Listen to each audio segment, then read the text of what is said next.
Hello guys, your पाठशाला with Ashok में आपका स्वागत है। अगर आप एसएससी बैंक या रेलवे की तैयारी कर रहे हैं तो आज की ये क्लास कंप्यूटर लैंग्वेज आपके लिए बहुत ही इम्पोर्टेंट होने वाली है। मैं आपको गारंटी देता हूँ, अगर आप इस क्लास के अंत तक बने रहते हैं तो कंप्यूटर लैंग्वेज से जुड़ा कोई भी प्रश्न आपका गलत नहीं होगा। हम हर कॉन्सेप्ट को एग्जाम के पॉइंट ऑफ व्यू से समझेंगे ताकि ऑप्शन देखते ही सही आंसर दिमाग में आए। क्लास के अंत में मैं आपको ऑब्जेक्टिव टाइप क्वेश्चन भी कराऊंगा जो परीक्षाओं में सीधे पूछे जाते हैं। तो ध्यान से देखिए ये क्लास। इस क्लास के अंदर हम पूरा अच्छे से डिटेल में कंप्यूटर लैंग्वेज के बारे में जानेंगे। तो चलिए स्टार्ट करते हैं बिना देर किए हुए आज की ये क्लास। सबसे पहले बात करते हैं कंप्यूटर लैंग्वेज। कंप्यूटर भाषा वह भाषा होती है जिसकी सहायता से इंसान कंप्यूटर को इंस्ट्रक्शन देता है कि उसे क्या करना है, कैसे करना है और कब करना है। तो कंप्यूटर भाषा क्या होती है? ये वह भाषा होती है जिसमें इंसान कंप्यूटर को क्या देता है? इंस्ट्रक्शन देता है। क्या देता है? इंस्ट्रक्शन देता है कि आपको क्या करना है, कैसे करना है और कब करना है। तो कंप्यूटर हमारी तरह हिंदी या अंग्रेजी नहीं समझता।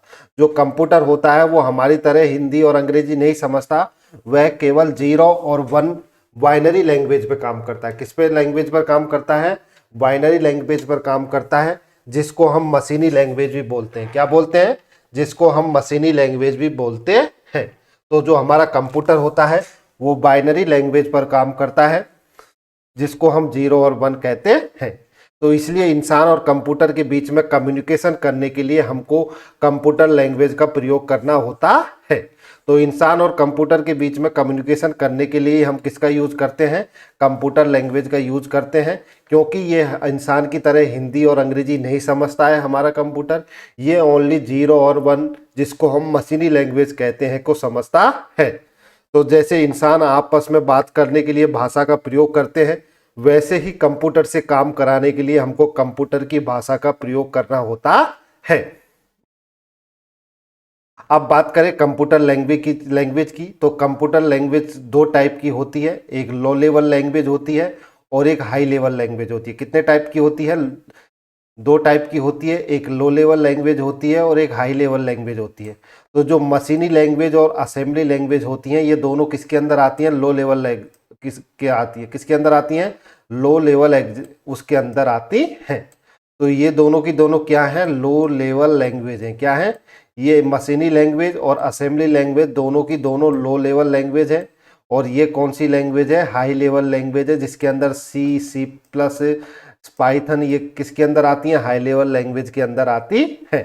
तो कंप्यूटर लैंग्वेज दो प्रकार की होती हैं। एक लो लेवल लैंग्वेज होती हैं और एक हाई लेवल लैंग्वेज होती हैं। लो लेवल लैंग्वेज के अंदर मशीनी लैंग्वेज आती है और असेंबली लैंग्वेज आती है, और जबकि हाई लेवल लैंग्वेज के अंदर सी प्लस, पाइथन आते हैं। तो अब हम एक एक करके सबके बारे में बात करेंगे। तो सबसे पहले लो लेवल लैंग्वेज, जिसके अंदर मशीनी लैंग्वेज आती है और असेंबली लैंग्वेज आती है। तो लो लेवल लैंग्वेज वह भाषा होती है जो मशीन के बहुत करीब होती है।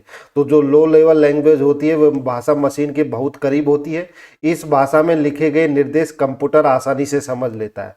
इस भाषा जो लो लेवल लैंग्वेज होती है, इसमें जो भी निर्देश लिखे जाते हैं उसको कंप्यूटर क्या करता है? आसानी से समझ लेता है।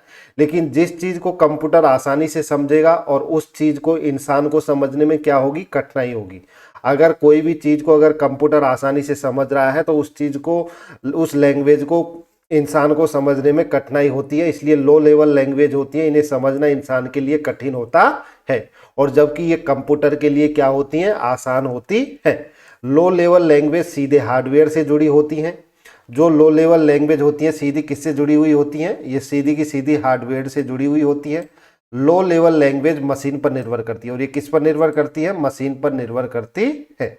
इस भाषा में प्रोग्राम लिखना और सुधारना क्या होता है? बहुत कठिन होता है। तो अगर जो लो लेवल लैंग्वेज में अगर कोई हम प्रोग्राम लिखेंगे और अगर उसको सुधारेंगे तो वो क्या होता है? बहुत ही कठिन होता है। और इस भाषा में बने प्रोग्राम बहुत तेजी से क्या करते हैं? काम करते हैं। तो लो लेवल लैंग्वेज वह भाषा होती है जो मशीन के क्या होती है? बहुत करीब होती है।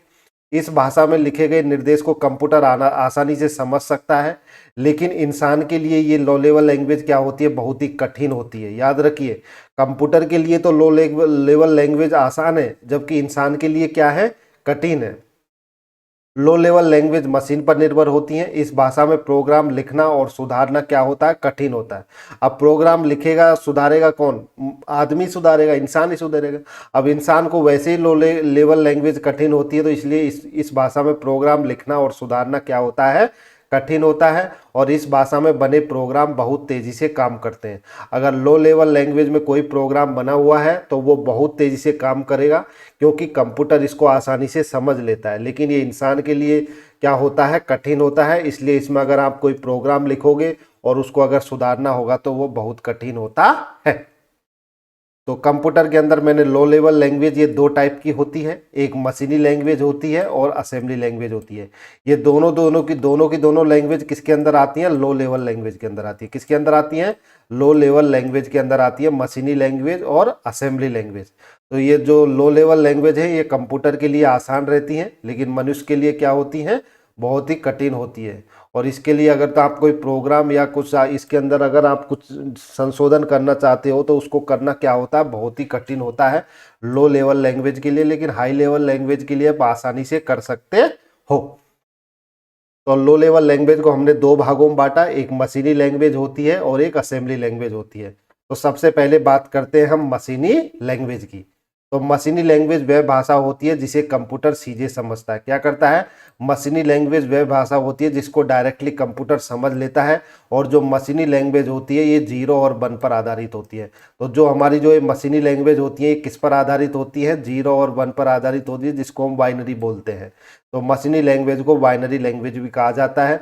बाइनरी लैंग्वेज क्यों कहा जाता है, क्योंकि ये 0 और 1 पर आधारित होती है, इसलिए मशीनी लैंग्वेज को हम बाइनरी लैंग्वेज भी कहते हैं।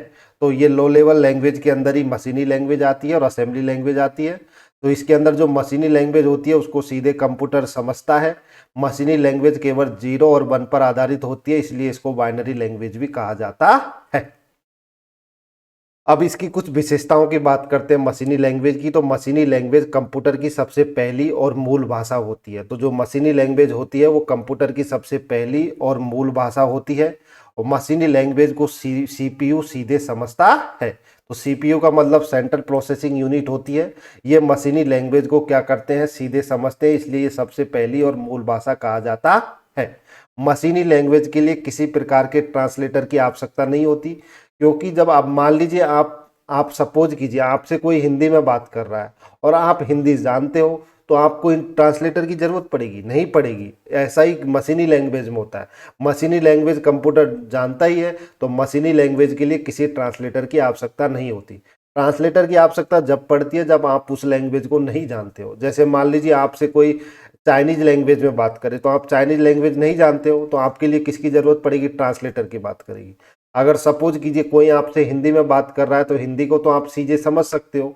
अब जब आप जिस लैंग्वेज को सीधे समझ सकते हो तो उसके लिए आपको किसी प्रकार के ट्रांसलेटर की ज़रूरत नहीं पड़ती। इसीलिए मशीनी लैंग्वेज होती है, इनके लिए किसी प्रकार के ट्रांसलेटर की ज़रूरत नहीं पड़ती, क्योंकि मशीनी लैंग्वेज होती है उसको सीपीयू सीधे समझ लेता है। तो मशीनी लैंग्वेज ये मशीन पर निर्भर करती है। तो ये तो जो भी लो लेवल लैंग्वेज होती है दोनों की दोनों मशीन पर निर्भर करती है। तो ये पॉइंट मशीनी लैंग्वेज या असेंबली लैंग्वेज दोनों में सेम रहता है। मशीनी लैंग्वेज इंसान के लिए समझना बहुत कठिन होता है। तो जो कंप्यूटर के लिए आसान है वो इंसान के लिए क्या होती है, लैंग्वेज कठिन होती है। तो मशीनी लैंग्वेज इंसान के लिए समझना बहुत कठिन होता है। मशीनी लैंग्वेज में प्रोग्राम लिखना और सुधारना कठिन होता है। क्या होता है, अगर मशीनी लैंग्वेज में कोई प्रोग्राम लिखना है या सुधारना है वो कठिन ही रहेगा। आप लो लेवल लैंग्वेज चाहे मशीनी लैंग्वेज ले लीजिए चाहे असेंबली लैंग्वेज ले लीजिए, अगर दोनों के अंदर कोई भी प्रोग्राम लिखना हो या सुधारना हो, दोनों में क्या रहता है, कठिन होता है। मशीनी लैंग्वेज में लिखे गए प्रोग्राम बहुत तेज़ी से कार्य करते हैं। अगर आप मशीनी लैंग्वेज में कोई प्रोग्राम लिखोगे तो वो बहुत तेज़ी से कार्य करेंगे। अब भाई जो चीज़ कंप्यूटर समझता है, जिस चीज़ को कंप्यूटर आसानी से समझ लेता है हमारा सीपीयू, तो वो तो तेज़ी काम करेगा ना। तो मशीनी लैंग्वेज में जितने भी प्रोग्राम लिखे गए हैं वो तेज़ी से कार्य करते हैं। इसका एग्जाम्पल कि 100 ये सारे क्या होते हैं, मशीनी लैंग्वेज के एग्जाम्पल होते हैं। अब बात की जाए तो मशीनी लैंग्वेज के कुछ फ़ायदे हैं। मशीनी लैंग्वेज की जो स्पीड होती है वो क्या होती है, बहुत तेज़ होती है, क्योंकि सीपीयू इसको डायरेक्टली क्या करता है, समझता है, इसलिए इसकी स्पीड क्या होती है, तेज़ होती है। मशीनी लैंग्वेज में जो मेमोरी का उपयोग कम होता है, इसके अंदर मेमोरी का उपयोग बहुत कम होता है। और मशीनी लैंग्वेज में हार्डवेयर पर पूरा नियंत्रण मिलता है। तो ये क्या है, मशीनी लैंग्वेज के कुछ फायदे हैं। अगर बात की जाए इनके नुकसान की, तो मशीनी लैंग्वेज को इंसान आसानी से नहीं समझ सकता। ये सबसे बड़ा नुकसान यही होता है, जो मशीनी लैंग्वेज होती है उनको इंसान आसानी से नहीं समझ सकता है। मशीनी लैंग्वेज में गलती ढूंढना बहुत कठिन होता है। अगर इसके अंदर कोई गलती हो गई है तो उसको ढूंढना इंसान के लिए क्या होता है, बहुत ही कठिन हो जाता है। मशीनी लैंग्वेज एक मशीन पर लिखे गए प्रोग्राम को दूसरी मशीन पर नहीं चला सकते। अगर आपने मशीनी लैंग्वेज में एक मशीन पर कोई प्रोग्राम लिखा है तो आप उसको दूसरी मशीन पर नहीं चला सकते हैं। तो ये मशीनी लैंग्वेज के क्या होते हैं, नुकसान होते हैं। पहला नुकसान तो यह है कि मशीनी लैंग्वेज को इंसान आसानी से नहीं समझ सकता है। अगर मशीनी लैंग्वेज में कोई गलती हो गई तो उसको ढूंढना बहुत ही कठिन होता है। मशीनी लैंग्वेज एक मशीन पर लिखे गए प्रोग्राम को हम दूसरी मशीन पर नहीं चला सकते हैं। ये मशीनी लैंग्वेज के क्या होते हैं, नुकसान होते हैं। अगर फायदे की बात की जाए तो स्पीड बहुत तेज होती है। मशीनी लैंग्वेज होती है जो मेमोरी का उपयोग बहुत कम करती है और इसका हार्डवेयर पर पूरा नियंत्रण मिलता है। तो हमने मशीनी लैंग्वेज के बारे में पूरा डिटेल में पढ़ा, जो लो लेवल लैंग्वेज के अंदर ही आती हैं। लो लेवल लैंग्वेज के अंदर कौन कौन सी आती है, मशीनी लैंग्वेज आती है और एक असेंबली लैंग्वेज आती है। तो मशीनी लैंग्वेज के बारे में हम पूरा डिटेल में पढ़ चुके हैं, जिसके अंदर बाइनरी 0 और 1 पर काम करती हैं। अब हम बात करते हैं असेंबली लैंग्वेज। किस पर बात करते हैं, असेंबली लैंग्वेज। तो असेंबली लैंग्वेज वह भाषा होती है जो मशीन भाषा का आसान रूप होती है। तो ये जो मशीनी भाषा का ही एक क्या होती है, आसान रूप होती है। असेंबली लैंग्वेज में 0 और 1 की जगह संकेतों और छोटे छोटे शब्दों का प्रयोग किया जाता है।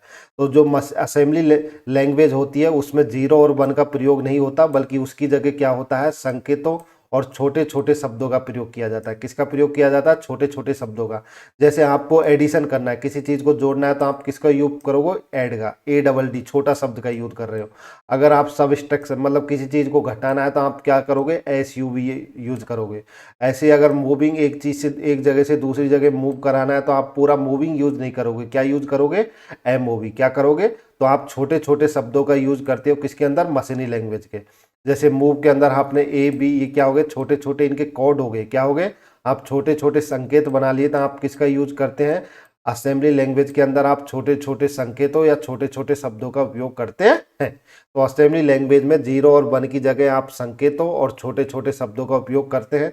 जो असेंबली लैंग्वेज के जो संकेत होते हैं उनको क्या बोला जाता है, मीनोमिक्स। ये याद रखिए, एग्जाम में पूछा जाता है। असेंबली लैंग्वेज के संकेतों क्या बोला जाता है, मीनियोमिक्स। ये याद रखिए, एग्जाम में डायरेक्टली पूछा जाता है। तो असेंबली लैंग्वेज वह भाषा होती है जो मशीनी भाषा का आसान रूप होती है। असेंबली लैंग्वेज में 0 और 1 की जगह संकेतों और छोटे शब्दों का प्रयोग किया, जैसे एडिशन के लिए ADD, सबस्ट्रैक्शन के लिए सब, मूविंग के लिए MOV। तो ऐसे ऐसे क्या हो, छोटे छोटे शब्दों का हम प्रयोग करते हैं असेंबली लैंग्वेज के अंदर। अब बात की जाए असेंबली लैंग्वेज की विशेषताएं, तो असेंबली लैंग्वेज मशीनी भाषा से क्या होती है, आसान होती है। क्या होती है, ये जो मशीनी भाषा से आसान होती है। असेंबली लैंग्वेज इंसान के लिए मशीनी भाषा की तुलना में थोड़ी समझने योग्य होती है। क्या होती है, जो असेंबली लैंग्वेज होती है वो मशीनी लैंग्वेज की तुलना में इंसान के लिए थोड़ा समझने में क्या होती है, इसमें आसानी होती है। असेंबली लैंग्वेज मशीन पर निर्भर होती है, ये भी सीधे हार्डवेयर। जितने भी लो लेवल लैंग्वेज होती हैं सीधी की सीधी किससे जुड़ी हुई होती है, हार्डवेयर से जुड़ी हुई होती है। तो असेंबली लैंग्वेज ले लीजिए या मशीनी लैंग्वेज ले लीजिए, दोनों की दोनों किससे जुड़ी हुई होती है, हार्डवेयर से जुड़ी हुई होती है। और असेंबली लैंग्वेज में बने प्रोग्राम तेजी से कार्य करते हैं। असेंबली लैंग्वेज में प्रोग्राम लिखना और सुधारना क्या होता है, कठिन होता है। तो चाहे असेंबली लैंग्वेज हो चाहे मशीनी लैंग्वेज हो, अगर दोनों के अंदर आप कोई प्रोग्राम लिख रहे हो या सुधारना, तो वो क्या होता है, कठिन होता है। तो ये जो चारे के चारे चीज़ें ये असेंबली लैंग्वेज के लिए भी सेम रहती हैं और ये मशीनी लैंग्वेज के लिए भी सेम रहती है, क्योंकि ये सारी की सारी चारों चीज़ें असेंबली लैंग्वेज के लिए भी सेम है और मशीनी लैंग्वेज के लिए भी सेम होती हैं। तो असेंबली लैंग्वेज हो या मशीनी लैंग्वेज हो, ये मशीन पर निर्भर होती हैं। असेंबली लैंग्वेज या मशीनी लैंग्वेज सीधे हार्डवेयर से जुड़ी हुई होती हैं। असेंबली लैंग्वेज में बने प्रोग्राम तेजी से कार्य करते हैं और असेंबली लैंग्वेज हो या मशीनी लैंग्वेज हो, इनमें प्रोग्राम लिखना और सुधारना क्या होता है, कठिन होता है। अगर फायदे की बात की जाए तो इसके भी सेम वही फायदे होते हैं जो हमारे मशीनी लैंग्वेज के होते हैं। असेंबली लैंग्वेज में मशीन भाषा से आसान होती है ये। असेंबली लैंग्वेज में हार्डवेयर पर अधिक नियंत्रण होता है। इसमें क्या होता है, हार्डवेयर पर क्या होता है, अधिक नियंत्रण होता है। असेंबली लैंग्वेज में बने प्रोग्राम तेजी से चलते तो असेंबली लैंग्वेज मशीनी भाषा से थोड़ी आसान होती है। असेंबली लैंग्वेज में हार्डवेयर पर अधिक नियंत्रण मिलता है। असेंबली लैंग्वेज में बने प्रोग्राम तेजी से चलते हैं। अगर इनके नुकसान की बात की जाए असेंबली लैंग्वेज की, तो असेंबली लैंग्वेज सीखना कठिन होता है। क्या होता है, इसको सीखना कठिन होता है। जैसे मशीनी लैंग्वेज होती है उसको मनुष्य नहीं समझता है, लेकिन असेंबली लैंग्वेज को सीखना क्या होता है, कठिन होता है। असेंबली लैंग्वेज मशीन पर निर्भर होती है और बड़े प्रोग्राम के लिए ये उपयुक्त नहीं होती है। तो असेंबली लैंग्वेज जो छोटे प्रोग्राम के लिए तो सही है, लेकिन अगर प्रोग्राम बड़ा है तो उसके लिए ये उपयुक्त नहीं होती है। तो मैंने आपको कंप्यूटर लैंग्वेज के अंदर, लो लेवल लैंग्वेज के अंदर मशीनी लैंग्वेज के बारे में पूरा अच्छे से पढ़ाया और असेंबली लैंग्वेज के बारे में पूरा डिटेल में पढ़ाया। तो अब हम बात करते हैं हाई लेवल लैंग्वेज। किसकी बात करते हैं, हाई लेवल लैंग्वेज की बात करते हैं। तो हाई लेवल लैंग्वेज के अंदर C++, जावा, पाइथन, ये सारी की सारी किसके अंदर आती हैं, हाई लेवल लैंग्वेज के अंदर आती है। तो बात करते हैं अब हाई लेवल लैंग्वेज की। तो हाई लेवल लैंग्वेज वो प्रोग्रामिंग भाषा होती है जो मानव के बहुत करीब होती है। क्या होती है, ये मानव के बहुत ही करीब होती है। जबकि लो लेवल लैंग्वेज होती है जो कंप्यूटर के करीब होती है, जबकि हाई लेवल लैंग्वेज होती है जो मानव के क्या होती हैं, करीब होती हैं। हाई लेवल लैंग्वेज वह भाषा होती है जिसे मनुष्य आसानी से समझ सकता है। तो जितनी भी हाई लेवल लैंग्वेज होती हैं उनको मनुष्य आसानी से समझ सकता है। हाई लेवल लैंग्वेज में अगर लिखे गए कोड को हम सोर्स कोड कहते हैं।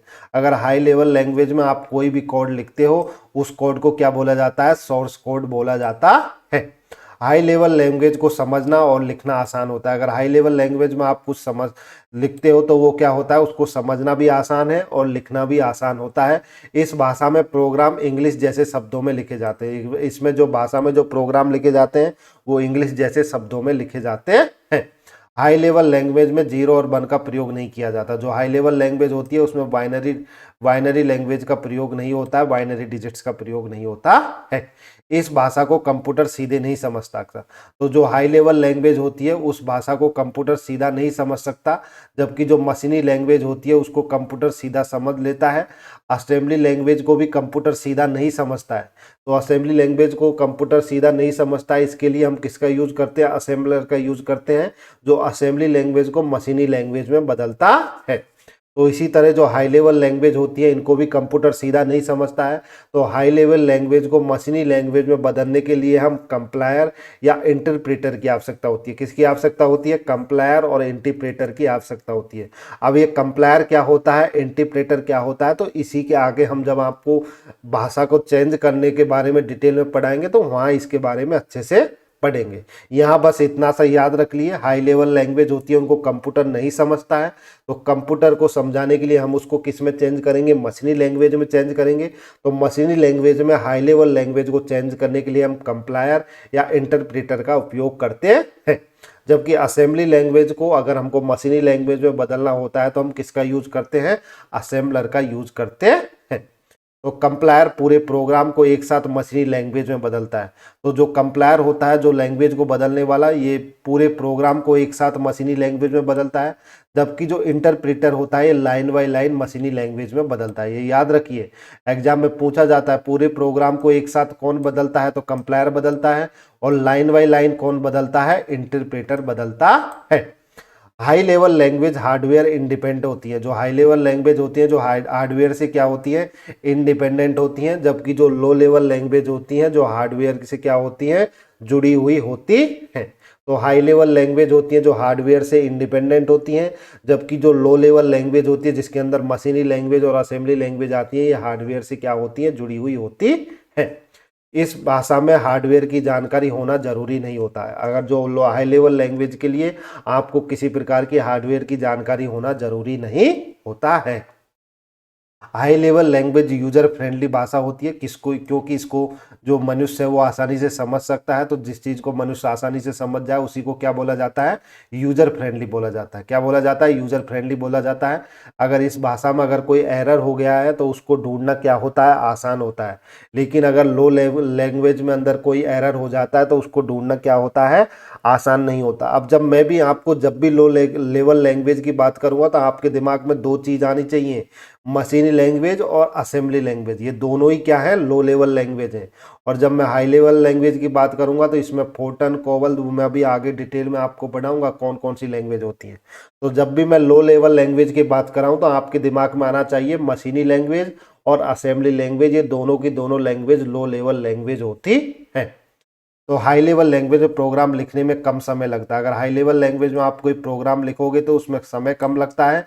इस भाषा में बड़े और जटिल प्रोग्राम आसानी से बनाए जा सकते हैं। हाई लेवल लैंग्वेज की स्पीड मशीनी लैंग्वेज से कम होती है। यह भाषा मशीनी लैंग्वेज की तुलना में ज़्यादा मेमोरी लेती है। अगर स्पीड की बात की जाए तो जो हाई लेवल लैंग्वेज होती है इनकी जो स्पीड होती है जो मशीनी लैंग्वेज से कम होती है, और यह भाषा मशीनी लैंग्वेज की तुलना में ज़्यादा मेमोरी लेती है। और जबकि आपने देखा कि मशीनी लैंग्वेज होती है वो बहुत कम मेमोरी लेती है, उनकी स्पीड बहुत तेज़ होती है।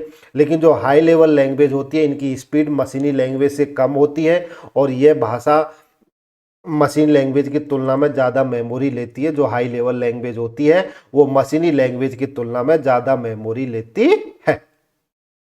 तो अब बात करते हैं हाई लेवल लैंग्वेज की। तो हाई लेवल लैंग्वेज बहुत सारी है, जैसे एक फोर्टन है, सबसे पहले इसी का आविष्कार हुआ था। उसके बाद ALGOL, Lisp, COBOL, BASIC, Pascal, C, C plus और जावा। अब आपको इसको सीक्वेंस को याद रखना है, ये सीक्वेंस बहुत ही इंपॉर्टेंट है।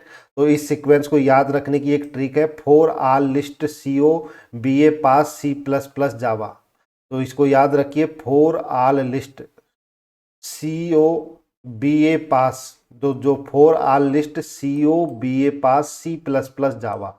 तो फोर से हो गया फोर्टेन, आल से हो गया एल्गोल, लिस्ट से हो गया लिस्प, CO से हो गया कोबल, BA से हो गया बेसिक, PA से हो गया पास्कल, C से हो गया C लैंग्वेज, और एक C++ लैंग्वेज होती है, और एक कौन सी होती है, जावा होती है। कौन सी होती है, जावा होती है, जो मैं आपको आगे यहाँ बताऊंगा। तो आपको ये याद रखिए, ये ट्रिक याद रखिए, for all list CO BA pass C++ जावा। तो आपका फॉर ऑल लिस्ट जितनी भी लिस्ट है उसके अंदर CO BA पास, जो CO BA पास C++ जावा। तो ये ट्रिक याद रखिए, इसको आपको हमेशा याद रखना है, क्योंकि इसी से आपको पता लगेगा कि कौन सी लैंग्वेज पहले आई थी। तो अगर बात की जाए तो फोर्टेन लैंग्वेज है, तो फोर्टेन लैंग्वेज 1957 में आई थी। उसके बाद एल्गोल लैंग्वेज 1958 में आई थी। उसके बाद 1958 में ये आई, कोबल 1959 में आई, बेसिक 1964 में आई, और पास्कल 1970 में आई। तो for all list CO BA pass C++ जावा। तो ये ट्रिक है, शॉर्ट ट्रिक है, इससे आप इसको याद रख सकते हैं। अगर बात की जाए फोर्टेन लैंग्वेज की तो ये फॉर्मूला ट्रांसलेशन थी, गणित के क्षेत्र में क्या होता था, इसका उपयोग होता था। ये याद रखिए, पूछा जाता है कि कौन सी लैंग्वेज किस क्षेत्र में यूज में होती थी, तो फोर्टेन लैंग्वेज है वो गणित के क्षेत्र में यूज होती थी। एल्गोल, इसकी फुल फॉर्म होती है एल्गोरिथम लैंग्वेज। कौन सी लैंग्वेज, एल्गोरिथम लैंग्वेज, ये विज्ञान के क्षेत्र में प्रयोग होती थी। एक होती थी लिस्प, जिसकी फुल फॉर्म होती है लिस्ट प्रोसेसिंग। क्या होती है, लिस्ट प्रोसेसिंग, या आर्टिफिशियल इंटेलिजेंस के लिए यूज में ली जाती थी। एक होती है कोबल, क्या होती है, कोबल लैंग्वेज, इसकी फुल फॉर्म होती है कॉमन बिजनेस ओरिएंटेड लैंग्वेज। ये याद रखिए, कॉमन लैंग्वेज की फुल फॉर्म होती है कॉमन बिजनेस ओरिएंटेड लैंग्वेज, ये बिजनेस के लिए यूज में ली जाती थी। एक होती है basic, beginner all purpose symbol instruction code. तो बेसिक की फुल फॉर्म होती है beginner all purpose symbolic instruction code, ये भी याद रखिए। तो इन सब की आपको फुल फॉर्म याद रखनी है, और कौन से क्षेत्र में यूज होता है ये भी आपको याद रखना है। तो बेसिक की फुल फॉर्म होती है beginners all purpose symbolic instruction code. जैसे पास्कल होती है, तो पास्कल का उपयोग हम किसके यूज में करते हैं, शिक्षा के क्षेत्र में। तो जो बेसिक और पास्कल है दोनों का यूज हम किसके रूप में करते हैं, शिक्षा के रूप में करते हैं। अगर बेसिक लैंग्वेज हो या पासवल लैंग्वेज हो, इन दोनों का यूज हम किस में करते हैं, शिक्षा के क्षेत्र में करते हैं। तो ये सारी की सारी क्या होती है, हाई लैंग्वेज होती हैं। तो मैंने आपको फोर्टन लैंग्वेज के बारे में बताया, इसका उपयोग हम गणित के क्षेत्र में पढ़ते हैं। इसकी फुल फॉर्म फॉर्मूला ट्रांजैक्शन होती है। एल्गोल की फुल फॉर्म एल्गोरिथम लैंग्वेज होती है। लिस्ट की फुल फॉर्म लिस्ट प्रोसेसिंग होती है। कोबल की full form common business oriented language होती है। बेसिक की full form beginners all purpose symbolic instruction code होता है, और पास्कल होता है। अगर बेसिक और पास्कल है दोनों का यूज शिक्षा के क्षेत्र में होता है। कोबल का यूज होता है वो बिजनेस के लिए किया जाता है। लिस्प का यूज होता है लिस्ट प्रोसेसिंग या आर्टिफिशियल इंटेलिजेंस के लिए यूज की जाती है। एल्गोल लैंग्वेज थी जो अरिथमेटिक लैंग्वेज थी, ये विज्ञान के क्षेत्र में यूज होती थी। जो फोर्टन लैंग्वेज थी ये किसके लिए यूज होती थी, गणित के क्षेत्र में। तो सबसे पहले जो हाई लेवल लैंग्वेज थी वो कौन सी थी, फोर्टन थी, और ये कब की गई थी, 1957 में यूज की गई थी। तो इसकी याद रखिए, ये शॉर्ट ट्रिक बहुत इंपॉर्टेंट है, ये आपको याद रखनी है। फॉर ऑल लिस्ट को बीए पास से सी प्लस प्लस जावा, तो फॉर ऑल लिस्ट को बीए पास से सी प्लस प्लस जावा। तो पास्कल 1970 में हुई थी, फोर्टन 1957 में, एल्गोल 1958 में, लिस्प 1958 में, कोबल 1959 में, बेसिक 1964 में और पास्कल 1970 में। अब उसके बाद में 1972 में कौन सी भाषा आई, सी भाषा। कौन सी भाषा आई, सी भाषा आई। तो सी भाषा की रचयिता है जो डेनिस रिची है। कौन है, डेनिस रिची है। यह भाषा AT&T बेल प्रयोगशाला में बनाई गई। कहाँ बनाई गई, AT&T बेल प्रयोगशाला में बनाई गई थी। ऑपरेटिंग सिस्टम डिजाइन के लिए ये उपयोगी है। सी भाषा में बनने वाला पहला ऑपरेटिंग सिस्टम कौन सा था, यूनिक्स था। तो ये याद रखिए, ये पॉइंट बहुत ही इंपॉर्टेंट है। सी भाषा में बनने वाला पहला ऑपरेटिंग सिस्टम यूनिक्स था, और सी भाषा के जो रचयिता था वो कौन से, डेनिस रिची थे। कौन थे, डेनिस रिची थे। अब बात करते हैं सी प्लस प्लस भाषा, ये 1979 में आई। तो सी प्लस प्लस भाषा के रचयिता बॉन स्ट्राटस थे। कौन थे, बॉन स्ट्रोस्ट्रप थे। कौन थे, बॉन स्ट्रोस्ट्रप है जो सी प्लस प्लस भाषा के क्या थे, रचयिता था। यह भाषा भी AT&T बेल प्रयोगशाला में ही बनाई गई। प्रारंभ में इस भाषा का नाम सी विद क्लासेस था। तो जो सी प्लस प्लस लैंग्वेज थी, इसका अगर प्रारंभ में जो नाम था वो सी विद क्लासेस था, लेकिन 1983 में इसका नाम बदलकर सी प्लस प्लस कर दिया गया। क्या कर दिया गया, प्रारंभ में जो सी प्लस प्लस जो भाषा थी उसका नाम सी विद क्लासेस था, लेकिन 1983 में इसका नाम बदलकर सी प्लस प्लस कर दिया गया। तो ये याद रखिए, पूछा जाता है कि कौन सी भाषा का नाम पहले सी विद क्लासेस था। तो सी प्लस प्लस का नाम पहले सी विद क्लासेस था, जो 1979 में बनाई गई थी, लेकिन बाद में 1983 में इसका नाम बदलकर क्या कर दिया, सी प्लस प्लस कर दिया गया। Game embed software operating system में ये उपयोग में ली जाती है। एक होती है जावा, जो 1995 में बनाई गई। जावा भाषा को जेम्स गोसलिंग ने बनाया। किसने बनाया, जेम्स गोसलिंग थे। तो जैसे आप सीधा याद रख सकते हो जेम्स गोसलिंग, जेम्स गोसलिंग ने बनाया था। जावा का प्रयोग मुख्य रूप से इंटरनेट में किया जाता है।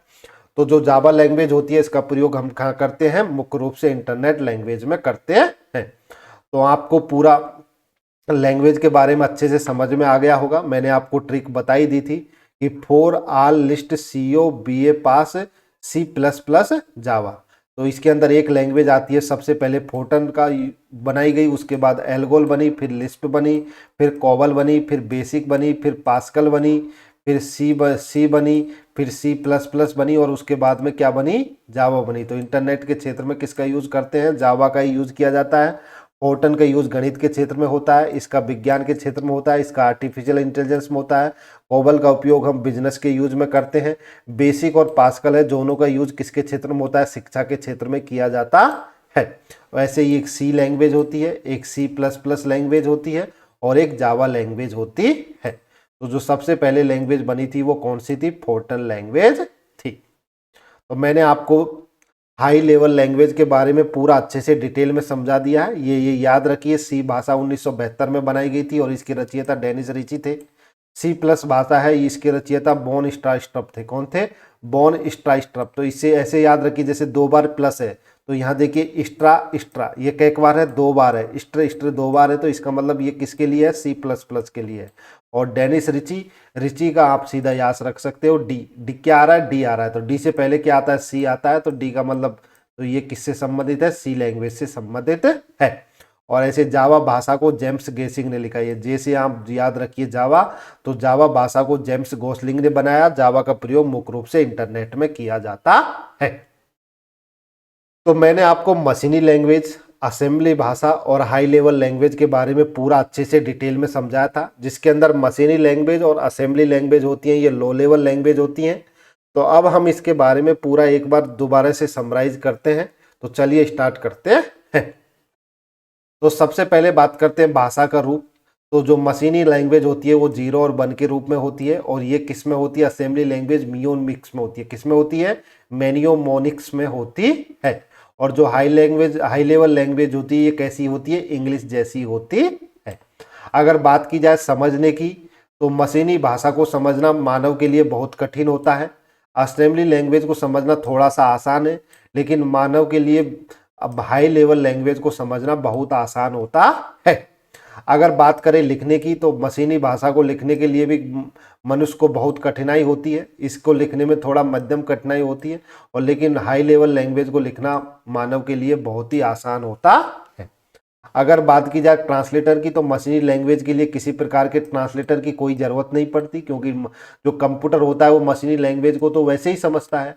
अगर जो चीज़ जिसको समझती है उसके लिए ट्रांसलेटर की क्या ज़रूरत है। अब मान लीजिए आप किसी के साथ, आप किसी के घर गए और वो भी हिंदी बोलता है, आप भी हिंदी बोलते हो, आप हिंदी समझते हो, तो फिर ट्रांसलेटर की ज़रूरत कहाँ पड़ेगी। ट्रांसलेटर की ज़रूरत तो वहाँ पड़ेगी जहाँ आप उसकी लैंग्वेज को नहीं समझते।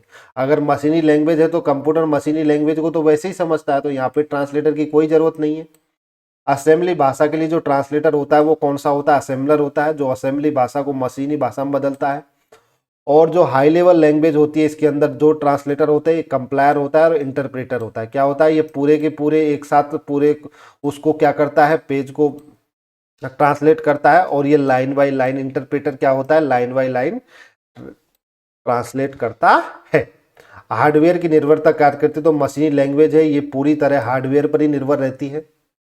असेंबली लैंग्वेज है निर्भर रहती है, लेकिन मशीनी लैंग्वेज के बराबर ये हार्डवेयर पर निर्भर नहीं रहती। लेकिन जो हाई लेवल लैंग्वेज होती है, जो हार्डवेयर से क्या रहती है, बिल्कुल स्वतंत्र रहती है, ये हार्डवेयर पर निर्भर नहीं होती है। अब बात करें गति की, तो मशीनी भाषा की गति सबसे तेज होती है, असेंबली भाषा की उससे थोड़ा कम होती है, और जो हमारी हाई लेवल लैंग्वेज होती है उसकी गति सबसे कम होती है। अगर बात की जाए मेमोरी का उपयोग, तो मशीनी भाषा बहुत कम मेमोरी का यूज करती है, ये इससे थोड़ा ज़्यादा यूज करती है, लेकिन हाई लेवल लैंग्वेज होती है वो सबसे ज़्यादा मेमोरी का यूज करती है। तो गति की बात की जाए तो मशीनी भाषा की गति सबसे तेज होती है, लेकिन इसकी ये सबसे कम मेमोरी यूज करती है, जबकि जो हाई लेवल लैंग्वेज होती है उनकी गति धीमी होती है, लेकिन वो मेमोरी का उपयोग सबसे ज़्यादा करती है। प्रोग्रामिंग समय की बात की जाए तो मशीनी भाषा में प्रोग्राम बनाने में बहुत ज़्यादा समय लगता है, इसमें इससे थोड़ा कम लगता है, और जबकि हाई लेवल के लैंग्वेज में आप जब कोई प्रोग्राम बनाओगे तो उसमें बहुत कम समय लगता है। अगर बात की जाए तो उपयोग का, तो यह हार्डवेयर में उपयोग होती है मशीनी भाषा, असेंबली भाषा सिस्टम में उपयोग में करते हैं, जबकि हाई लेवल लैंग्वेज का उपयोग हम किसके अंदर करते हैं, एप्लीकेशन के अंदर करते हैं। अगर इसके एग्जाम्पल की बात की जाए तो मशीनी भाषा कुछ ऐसे लिखी जाती है 1001 और 0 के रूप में, और जबकि जो असेंबली भाषा होती है इसको छोटे छोटे शब्दों के रूप में, संकेत या छोटे छोटे शब्द के रूप में हम लिखते हैं। जैसे हमको जोड़ना है तो जो एडिशन को हम ADD लिखा जाता है, या AB के रूप में लिखते हैं, तो ये क्या होते हैं, संकेत या छोटे शब्दों के रूप में असेंबली भाषा को लिखा जाता है। और जो हाई लेवल लैंग्वेज होती है जैसे C++, जावा, बेसिक, फोर्टन, ये सारी की सारी क्या होती हैं, हाई लेवल लैंग्वेज होती है। तो मैंने आपको पूरी लैंग्वेज के बारे में अच्छे से बता दिया, हम मशीनी लैंग्वेज के बारे में भी समझ लिया, हम असेंबली लैंग्वेज के बारे में समझ चुके और हाई लेवल लैंग्वेज के बारे में पूरा अच्छे से समझ चुके। अब हम बात करते हैं इनसे रिलेटेड ट्रांसलेटर की। किसकी बात करते हैं, ट्रांसलेटर की। तो जो असेंबलर होता है वो असेंबली भाषा को किस में बदलता है, मशीनी भाषा में बदलता है। तो जो असेंबली भाषा होती है उसको मशीनी भाषा बदलने में किसका यूज किया जाता है, असेंबलर का यूज किया जाता है। एक होता है इंटरप्रेटर और कंप्लायर, ये दोनों ही हाई लेवल लैंग्वेज को किस में बदलते हैं, मशीनी लैंग्वेज में बदलते हैं। किस में बदलते हैं, मशीनी लैंग्वेज में बदलते हैं, लेकिन ये दोनों ही किसको बदलते हैं, हाई लेवल लैंग्वेज के लिए यूज में लिए जाते हैं। तो उच्च स्तरीय भाषा के निर्देशों को मशीनी भाषा में बदलता है, लेकिन जो इंटरप्रेटर होता है वो कैसे बदलता है, लाइन बाय लाइन। कैसे बदलता है, लाइन बाय लाइन। तो ये याद रखिए, जो इंटरप्रेटर होता है वो कैसे बदलता है, लाइन बाय लाइन बदलता है, जबकि जो हमारा कंप्लायर होता है ये संपूर्ण कोड का एक साथ क्या करता है, अनुवाद करता है। क्या करता है, जो संपूर्ण कोड होता है उसका एक साथ अनुवाद करता है। तो असेंबलर होता है, ये असेंबली भाषा को मशीनी भाषा में यूज में लिया जाता है, जबकि इंटरप्रेटर और कंप्लायर है ये दोनों ही हाई लेवल लैंग्वेज को मशीनी भाषा में बदलने के लिए यूज में लिए जाते हैं। इंटरप्रेटर होता है ये लाइन बाय लाइन अनुवाद करता है, जबकि जो कंप्लायर होता है वो संपूर्ण कोड का एक साथ अनुवाद करता है। तो चलिए अब हम हमने अभी तक पूरा अच्छे से टॉपिक को अच्छे से पढ़ा है। अब हम इससे रिलेटेड कुछ क्वेश्चंस करेंगे जो एसएससी, बैंक और रेलवे की एग्जाम में पूछे गए हैं। तो चलिए स्टार्ट करते हैं इनसे रिलेटेड ये क्वेश्चन। मैं गारंटी के साथ कहता हूं, आप जैसे ही क्वेश्चन देखोगे आपको मजा आ जाएगा कि यार ये क्वेश्चन तो कितने आसान हो गए अब। तो क्योंकि जब हम क्लास को पूरा अच्छे से समझेंगे तो क्वेश्चन को करना बहुत ही आसान हो जाता है। तो चलिए स्टार्ट करते हैं इनसे रिलेटेड कुछ क्वेश्चंस। आप देखिए कि आप कितने क्वेश्चन इसमें से आपके सही होते हैं। तो चलिए स्टार्ट करते हैं इनसे रिलेटेड क्वेश्चन। सबसे पहले बात करते हैं कंप्यूटर भाषा क्या होती है। तो कंप्यूटर भाषा कंप्यूटर से संवाद का क्या है, एक माध्यम है। क्योंकि जो कंप्यूटर होते हैं वो मशीनी भाषा को समझते हैं, और जबकि जो हम होते हैं, हम कौन सी भाषा बोलते हैं, मानवीय भाषा बोलते हैं। तो उन दोनों के बीच में हम किसका यूज करते हैं, कंप्यूटर से संवाद के लिए हम कंप्यूटर भाषा का प्रयोग करते हैं। तो कंप्यूटर से संवाद का माध्यम होता है कंप्यूटर भाषा। तो कंप्यूटर भाषा के द्वारा हम कंप्यूटर को निर्देश देते हैं। मशीनी भाषा किस रूप में होती है, तो मैंने आपको बताया जो मशीनी भाषा होती है किस रूप में होती है, बाइनरी में होती है। तो मशीनी भाषा 0 और 1 पर आधारित होती है। कंप्यूटर कौन सी भाषा सीधे समझता है, तो कंप्यूटर मशीनी भाषा को सीधे समझता है। असेंबली भाषा किस पर आधारित होती है, जो असेंबली भाषा होती है ये भी मशीनी कोड पर आधारित होती है। किस पर आधारित होती है, मशीन कोड पर आधारित होती है। तो असेंबली भाषा मशीन भाषा का ही प्रतीकात्मक रूप है। क्या है, मशीन भाषा का ही एक प्रतीकात्मक रूप है। असेंबली भाषा हो या मशीनी भाषा हो, दोनों ही लो लेवल लैंग्वेज होती है। उच्च स्तरीय भाषा का मुख्य लाभ क्या होता है, इसको समझना मनुष्य के लिए क्या होता है, बहुत ही आसान होता है। तो उच्च स्तरीय भाषा, हाई लेवल लैंग्वेज मानव के लिए आसान होती है। सी भाषा किस प्रकार की भाषा है, मैंने आपको बताया जो C++, जावा, कोबल, ये सारी फोर्टन, ये सारी की सारी कौन सी भाषा है, हाई लेवल है। कौन सी है, हाई लेवल। तो इसका आंसर हो गया ऑप्शन ए, उच्च स्तरीय है। तो सी एक हाई लेवल लैंग्वेज है। पाइथन किस प्रकार की भाषा है, तो पाइथन भी कौन सी है, हाई लेवल लैंग्वेज ही होती है। कंप्लायर क्या करता है, तो मैंने आपको बताया था कंप्लायर होता है पूरे प्रोग्राम का क्या करता है, एक साथ अनुवाद करता है। जो जबकि जो इंटरप्रेटर होता है वो लाइन बाय लाइन करता है। तो कंप्लायर पूरे प्रोग्राम को एक साथ बदलता है, जबकि इंटरप्रेटर होता है वो लाइन दर लाइन क्या करता है, अनुवाद करता है, लाइन बाय लाइन। तो कंप्लायर पूरे प्रोग्राम का एक साथ अनुवाद करता है, जबकि इंटरप्रेटर होता है वो लाइन बाय लाइन अनुवाद करता है। जावा किसके कारण प्लेटफॉर्म इंडिपेंडेंट है, तो जावा जेबीएम क्या है, जावा है जो जेबीएम जावा को हर ओएस पर चलने योग्य बनाता है। तो जो जेबीएम होता है वही जावा को हर ओएस पर चलने योग्य बनाता है। तो इसका आंसर हो गया ऑप्शन ए। लो लेवल भाषा का उदाहरण क्या है, तो जो मशीनी भाषा है ये लो लेवल है, जबकि पाइथन, जावा, एचटीएमएल ये क्या है, हाई लेवल लैंग्वेज होती है। HTML किस प्रकार की भाषा है, तो HTML से एक मार्कअप है। कौन सी है, मार्कअप है। तो HTML वेब पेज बनाने के लिए उपयोग में की जाती है। जो हमारी HTML होती है ये किसके लिए उपयोग में की जाती है, वेब पेज बनाने के लिए यूज में ली जाती है। C++ किसका उन्नत रूप है, तो C++ किसी का उन्नत रूप है, ये C का ही उन्नत रूप है। किसका है, C भाषा का ही उन्नत रूप होता है C++। उच्च स्तरीय भाषा का अनुवाद कौन करता है, तो उच्च स्तरीय भाषा जो हाई लेवल लैंग्वेज होती है उनका अनुवाद करने के लिए हम किसका यूज करते हैं, कंप्लायर या इंटरप्रेटर का यूज करते हैं। कंप्लायर पूरे पेज को एक साथ करते हैं, पूरे कोड को, जबकि इंटरप्रेटर होता है वो लाइन बाय लाइन करता है। कंप्यूटर प्रोग्राम क्या है, ये एक निर्देशों का क्या होता है, समूह होता है। जो कंप्यूटर प्रोग्राम होता है ये क्या होता है, निर्देशों का समूह होता है। असेंबली भाषा में निर्देश कैसे होते हैं, तो असेंबली भाषा में जो निर्देश कैसे होते हैं, MENI की मेन्यूमोइक कोड में होते हैं। मैं आपको ये पढ़ा चुका हूँ असेंबली भाषा में, जब बताया था मैंने आपको बताया था कि ये याद रखिए, ये क्वेश्चन बार बार एग्जाम में पूछा जाता है। असेंबली भाषा में निर्देश कैसे होते हैं, मेन्यूमोइक कोड के रूप में होते हैं। उच्च स्तरीय भाषा किसके लिए बनी होती है, तो उच्च स्तरीय भाषा किसके लिए बनी होती है, प्रोग्रामर के लिए। किसके लिए बनी हुई होती है, ये मानव के लिए बहुत आसान होती है। तो इसका यूज अधिकतर कौन करते हैं, प्रोग्रामर इसी का यूज करते हैं। मशीनी भाषा की कमी क्या होती है, जो मशीनी भाषा होती है वो मानव के लिए समझना बहुत ही कठिन होता है। तो मशीनी भाषा की यही सबसे बड़ी कठिन कमी होती है। वैसे कंप्यूटर भाषा सीखने का लाभ क्या है, तो अगर आप कंप्यूटर भाषा सीख जाते हो तो आप आसानी से प्रोग्राम बना सकते हो। तो कंप्यूटर भाषा सीखने का लाभ क्या होता है, प्रोग्राम बनाना। आप भाषा सीखकर हम सॉफ्टवेयर बना सकते हैं। जावा किस वर्ष आई? तो जो जावा है ये कब आई थी? 1995 में आई थी। कब आई थी? 1995 में आई थी। पाइथन किसने बनाई थी? जो पाइथन है उसको गुडियो बॉन रोसम ने बनाया था। किसने बनाया था? गुडियो बॉन रोसम ने इसको बनाया था। तो पाइथन का निर्माता किसने किया था? गुडियो ने किया था। तो इसका आंसर हो गया ऑप्शन ए। सी भाषा किसने बनाई थी? तो सी भाषा बनाई थी डेनिस रिचर्ड्स ने। मैंने आपको बताया था सी के आगे क्या आता है? डी आता है। क्या आता है? सी से आगे डी आता है, तो उसी से याद रखिए, डेनिस रिचर्ड्स ने। जावा किसने बनाई थी? तो जावा जेम्स गोसलिंग ने बनाई थी। जे से जे याद रखिए, तो जावा किसने बनाई थी? जेम्स गोसलिंग ने बनाई थी। सी प्लस प्लस किसने बनाई थी? जो सी प्लस प्लस है ये किसने बनाई थी? बेजमाने स्टोटअप ने। किसने बनाई थी? बेजमाने स्टोटअप ने। तो ये 2 बार आया है। एस टी आर कितनी बार आया है? 2 बार आया है। तो इसलिए इसका आंसर ये किसकी है? सी प्लस प्लस की। यहाँ पे भी प्लस कितनी बार आया है?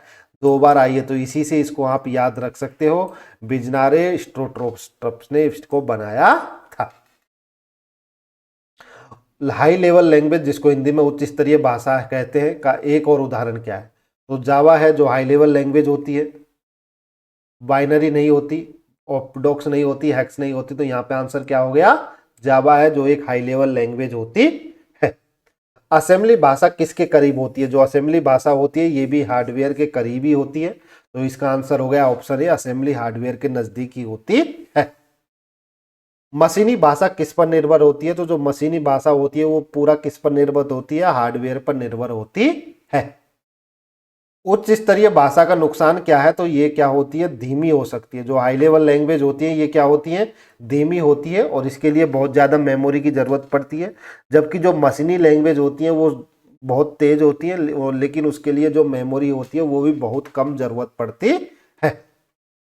कंप्यूटर भाषा का उपयोग क्यों होता है? तो निर्देश देने के लिए। जो हम कंप्यूटर भाषा का उपयोग किसके लिए करते हैं? निर्देश देने के लिए ही हम कंप्यूटर भाषा का प्रयोग करते हैं।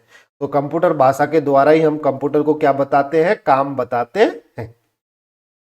Thank you for watching this video. अगर आपको ये वीडियो अच्छी लगी है तो वीडियो को लाइक कीजिए, अपने दोस्तों के साथ में शेयर कीजिए, और अगर चैनल पर पहली बार आए हो तो चैनल को सब्सक्राइब कर लीजिए। Thank you all of you.